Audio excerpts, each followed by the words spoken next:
Coming up on the Q30 Newscast, QU goes mobile. We introduce you to the new applications that can be found on the iPhone and Android markets regarding Quinnipiac. Plus, it's the missing plane that has captivated the world. Former CNN correspondent Ed Alwood will drop by to discuss the media's coverage of MH370. The news starts now. Live from the Ed McMahon Center, this is the Q30 News Nightcast.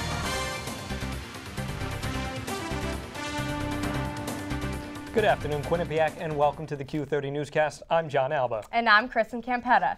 If you get frustrated with the Quinnipiac shuttle service, you'll want to listen to this. Public Safety is teaming up with the QU mobile app to ease the tension between students and shuttle service. Taylor Popolars has more. Waiting in the bitter cold or pouring rain for a Quinnipiac shuttle is never a fun time.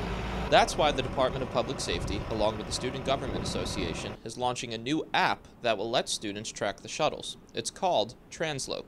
You can actually pull up the Quinnipiac shuttle buses in real time because all the buses have GPS on them now, and you're able to see them on a map where the buses are currently located. Shannon Grasso has spent the past year plotting out the logistics for the app, which include thousands of GPS coordinates that help locate a particular shuttle. You can go to the next page of the app and actually see all the bus stops and what time the bus will be at the next stop. Grasso and her team are officially launching the app on March 27th and are raffling off a 40-inch flat-screen TV in the Student Center. For students to win the prize, they must download both the new app as well as Quinnipiac's QU mobile app, which serves as a hub for all school-related apps. It's all even part of our green initiative here, because I think many students will remember that we used to produce thousands of schedules. So now for the question everyone is asking, does the app work? According to mine, it says the York Hill #1 shuttle bus is approaching the stop here at the Commons Bridge. Let's take a look.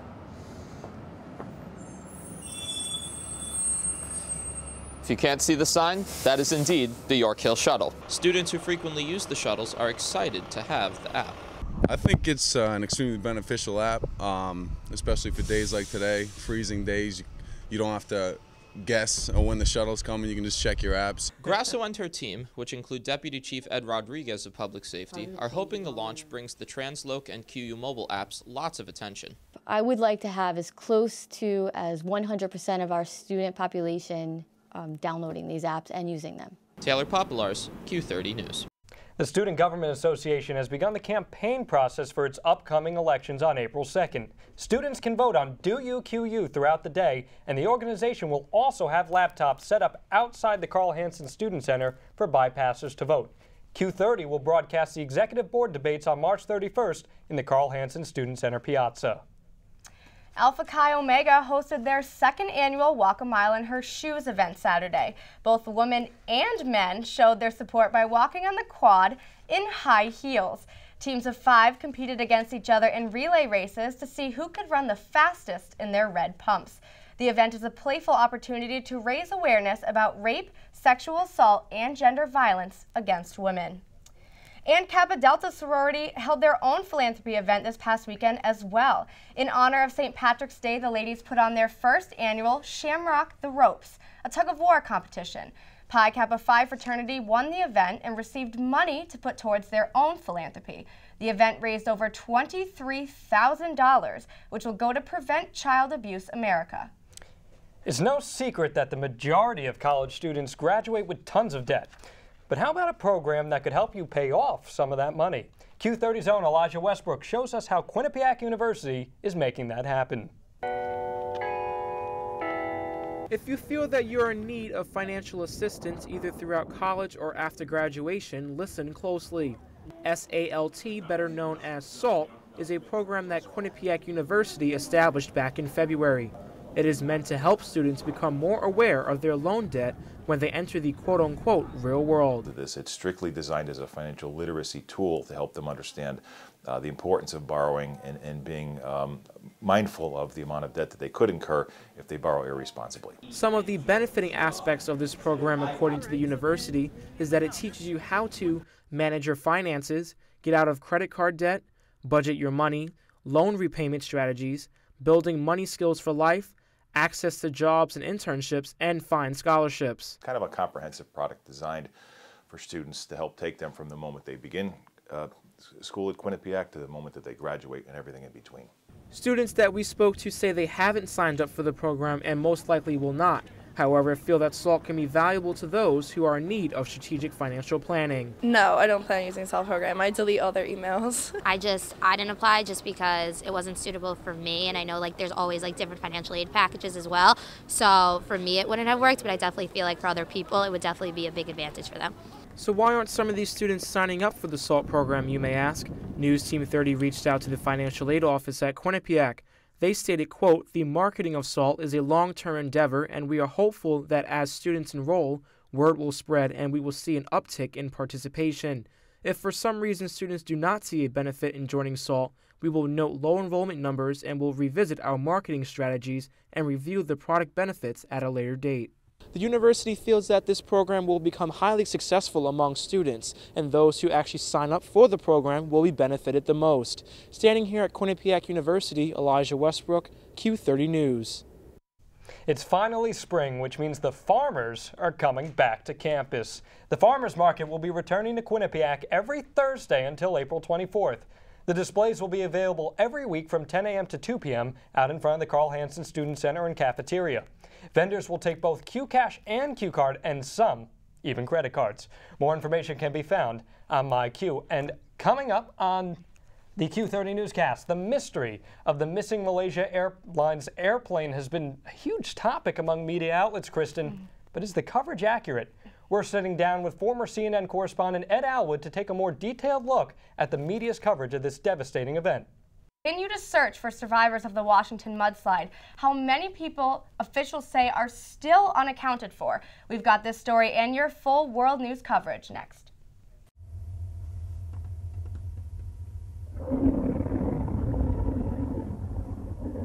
I could really go for a Ray and Mike sub right now. Come to Ray and Mike's and try our Philly chicken with cheese for just over $4, giant cheesesteak subs, and mouth-watering boar's head sandwiches for as low as $4.75. QCash accepted just a mile down the road on Whitney, here at Ray and Mike's. The Bobcat Shop, located at 1010 Sherman Avenue in Hamden. Your #1 choice for Bobcat merchandise. The Bobcat Shop features 2 floors of countless styles and colors. With a full 19,000 square foot screen printing and embroidery operation on the premises, Campus Customs and Simplify can design and decorate any garment or promotional product as quickly as needed. Stop in and say hi. Welcome back, everyone, to the Q30 Newscast, and we're very privileged to be joined by the one and only Dr. Ed Alwood, former CNN correspondent. Thanks so much for joining us today. Nice to be here. Because, you know, this is something that has been all over the world. And the flight MH370, people say it's been found, people say it hasn't been found, all these different media outlets covering it in their own ways. CNN has been getting a lot of flack lately for this, and you specifically have ties to CNN. What have you thought of the coverage so far? Well, I have been watching it, and in my opinion, it's over the top. There are people who disagree. There are some writers who say that this was a story that was really made for CNN, being a 24-hour news channel and having the reach that CNN has both for viewership and for news collection. They're saying it's perfect. I think there are 2 drawbacks to it. The first drawback with all of this coverage that's going on is that it takes resources away from other stories when there is nothing new to the story about the airliner. The second thing is CNN runs the risks of the boy who cried wolf, and that is people keep tuning in to hear something new, and the more they tune in and don't hear anything that's new that they haven't heard before, are they going to keep coming back? So far, the answer is yes, because their ratings have risen tremendously during all of this, which means the public is hungry for it. Will it do any damage to CNN's reputation? Who knows? Now, you mentioned that you were with CNN during the Challenger explosion. Yes. We were talking prior to the interview about that, and you said there was a correlation. Yeah, you have to realize, and it's hard to look back and think about CNN in the beginning, but in the beginning, we were unknown, unrespected, often referred to as chicken noodle news. instead of CNN. And so we had to build a reputation. And one of the first times that the network realized that there was a big audience to be had was during the Challenger disaster in the mid-'80s. Since then, there has been a repetition of a phenomenon where when some disaster happens or some breaking news story, such as the Boston shooting or such as the school shooting near here, a lot of people tune in. But CNN's challenge, which it has not been able to overcome, is they can't hold on to that audience. They get a very big audience when something happens, and then people drift away, they tune away. Then they come back the next time a big thing happens. So the thing that's disturbing now is, are they trying to hold on to that audience by baiting them one night after the other, of giving the impression that they're going to have something new when they really don't? The thing I've heard a lot is that people are upset that they keep using the term breaking news. Yes. And there's really no new news. So what's the line there? When is it okay to use breaking news? That's become a very big problem, and it's not just CNN.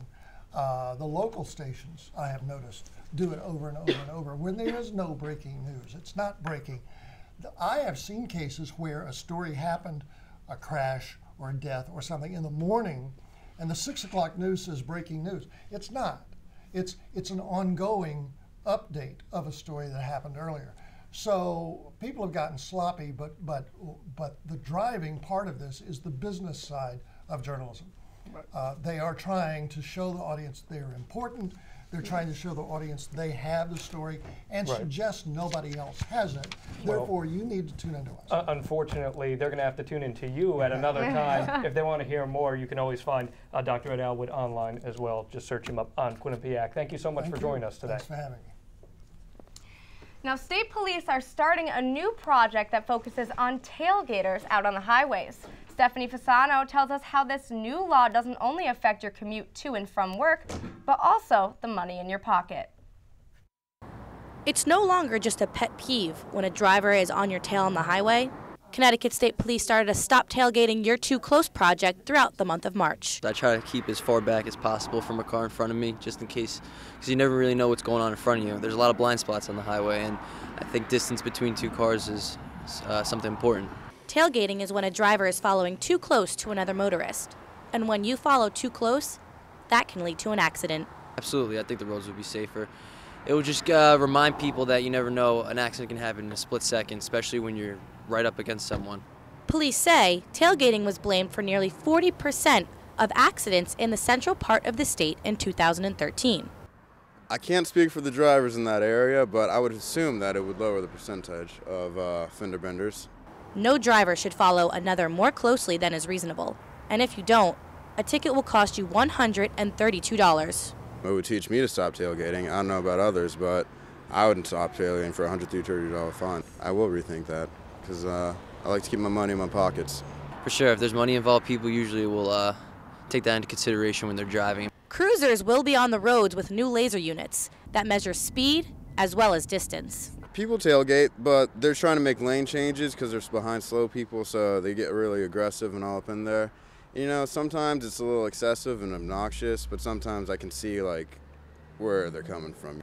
This project will run through the month of March. There will be overhead messages throughout the highway reminding motorists of this new law. I'm Steph Fasano, Q30 News. Thanks, Steph. And you know, we had a chance to speak with Dr. Ed Alwood about this Malaysian flight here. It's been captivating people all around the world. Absolutely. And this morning there were some new developments in that as well. Yeah. I believe we've got some more information ourselves. Yeah, we're going to head over to Nikki DiRico and Matt now with more world news.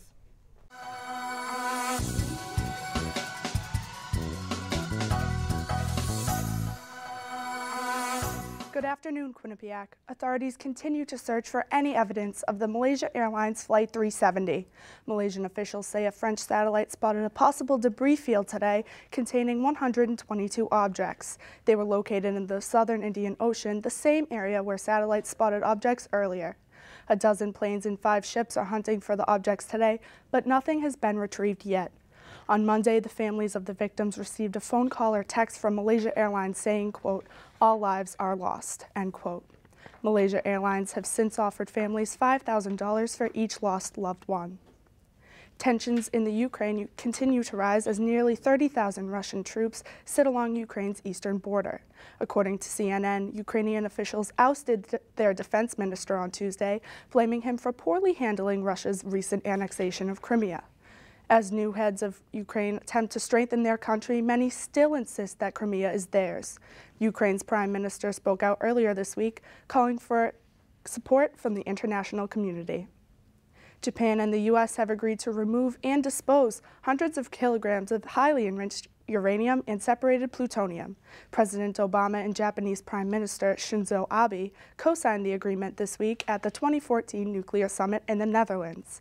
This is just one of Obama's efforts to reduce the world's stockpile of nuclear material and attempt to curtail access to these materials by terrorist groups. That's all for World News. Now back to John and Kristen at the desk.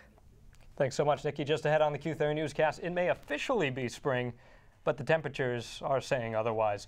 We'll tell you what the week ahead is looking like and whether or not it's time to hang up your winter coats. And another celebrity baby is on the way, but who's the happy couple? We've got this story and the latest in Hollywood gossip. I want to know about that. Don't go Me anywhere. too. We'll be right back.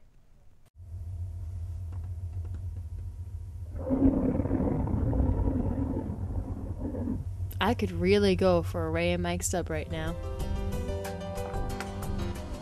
Come to Ray and Mike's and try our Philly chicken with cheese for just over $4, giant cheesesteak subs, and mouth-watering boar's head sandwiches for as low as $4.75. Q-Cash accepted just a mile down the road on Whitney, here at Ray and Mike's. The Bobcat Shop, located at 1010 Sherman Avenue in Hamden. Your #1 choice for Bobcat merchandise.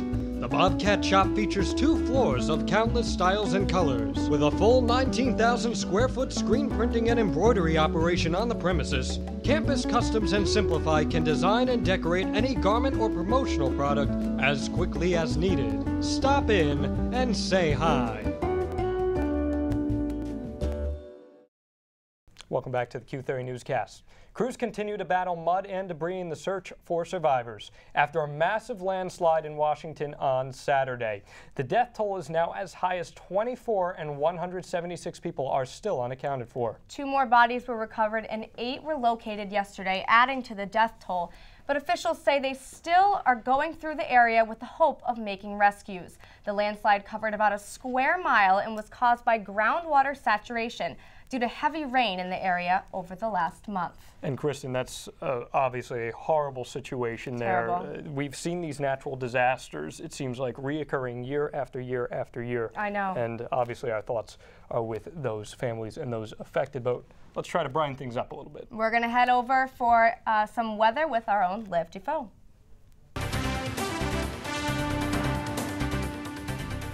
Thank you, John. Thank you, Kristen. It's been a blustery day in the 100-acre woods, or as we know it, Quinnipiac University today. It has been so windy, so everybody better try to keep their feet on the ground. First, we're going to take a look at our national forecast for today. As you can see, over in Boston and New York, it's 34 degrees, so we're still very cold. Spring, although it is technically spring, like you said, John, it doesn't feel like spring yet. Even down in Florida, it's not as warm as it could be. It's 61 degrees in Orlando and 70 degrees in Miami. However, that probably feels like spring break to us over here in Connecticut. Now we're going to take a look over in California. In San Francisco, it's 55 degrees, and Los Angeles, 63 degrees. So it is a bit warmer. They're feeling that spring weather a lot more than we are. Now we're going to take a look at our local forecast.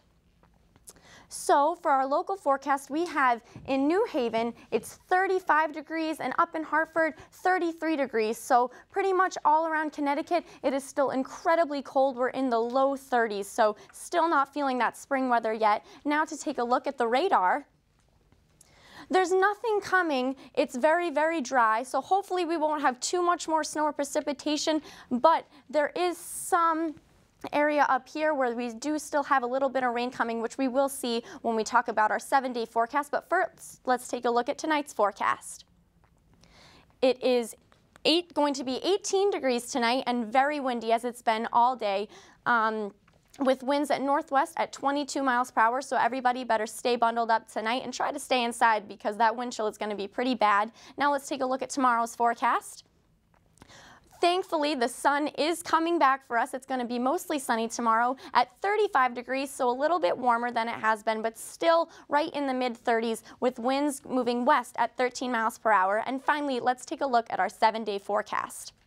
For our 7-day forecast, we're finally going to see some warm weather at the end of this week, Friday and Saturday. Friday it will be 50 degrees and Saturday 49 degrees. However, that rain is coming for us, unfortunately. But finally, by the beginning of next week, Monday, Tuesday, Wednesday, the warm weather hopefully will stick around and we'll start to feel spring. 44 degrees Monday, Tuesday 42 degrees, and Wednesday 49 degrees. So hopefully spring is finally coming. That's all we have for weather. I'm Liv Dufault. Now back to the desk.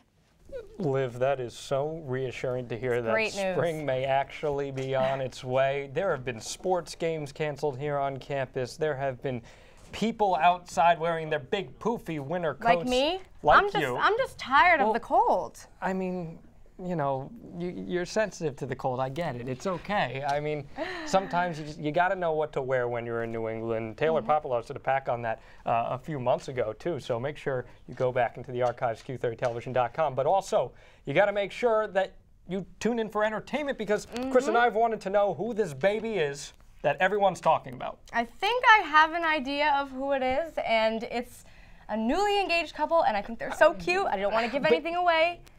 You know what? We're just gonna have to figure it out here. Let's send it over to our entertainment crew to tell us who it is.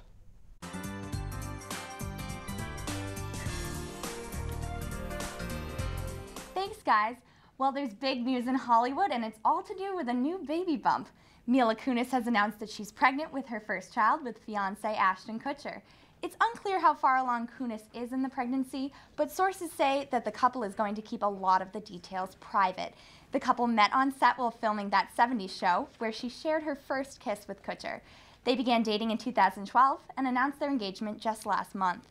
Divergent was a hit at the box office this weekend. Shailene Woodley and Theo James star as rebels in a dystopian world in this teen thriller.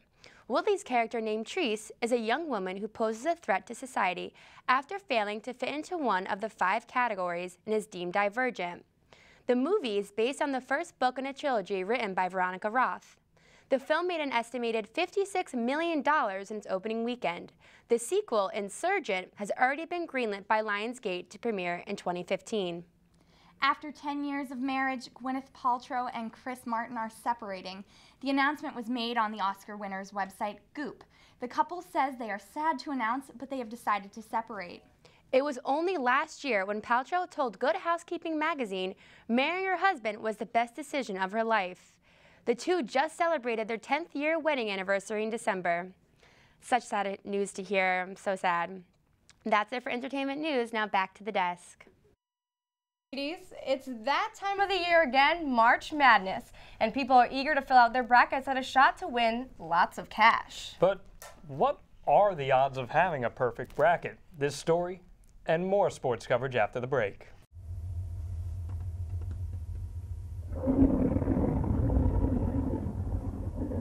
I could really go for a Ray and Mike sub right now. Come to Ray and Mike's and try our Philly chicken with cheese for just over $4, giant cheesesteak subs, and mouth-watering boar's head sandwiches for as low as $4.75. Q Cash accepted just a mile down the road on Whitney, here at Ray and Mike's. The Bobcat Shop, located at 1010 Sherman Avenue in Hamden. Your #1 choice for Bobcat merchandise. The Bobcat Shop features 2 floors of countless styles and colors. With a full 19,000 square foot screen printing and embroidery operation on the premises, Campus Customs and Simplify can design and decorate any garment or promotional product as quickly as needed. Stop in and say hi.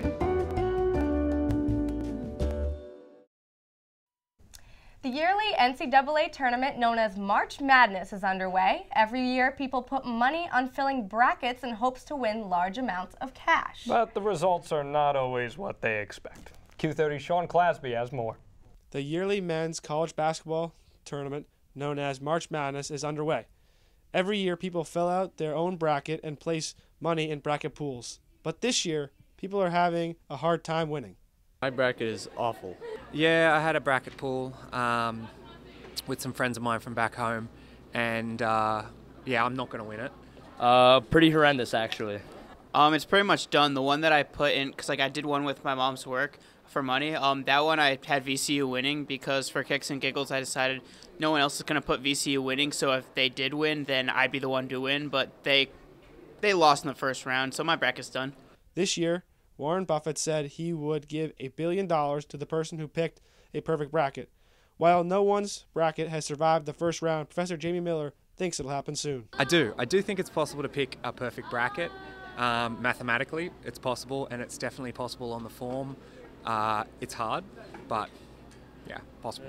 This year's march has been filled with busted brackets, missed shots, and bad bets. Like $5. Just $10. I put $50 down. Do you expect to recoup that $50? Probably not. Sean Clasby, Q30 News. So who'd you pick? To win it all? To win it all. I picked Michigan State. Is that good? Is that a good pick? I think it's a fair showing so They're far. still in it, right? I still have a chance? You got a little bit of a chance. Yeah. And so do the Quinnipiac Bobcats. Because the Bobcats, as Nikki Barrett is about to tell us, have been doing something a little special over the past few weeks, or at least they have a chance to do something special. Oh yeah, they definitely do have a chance to do something special.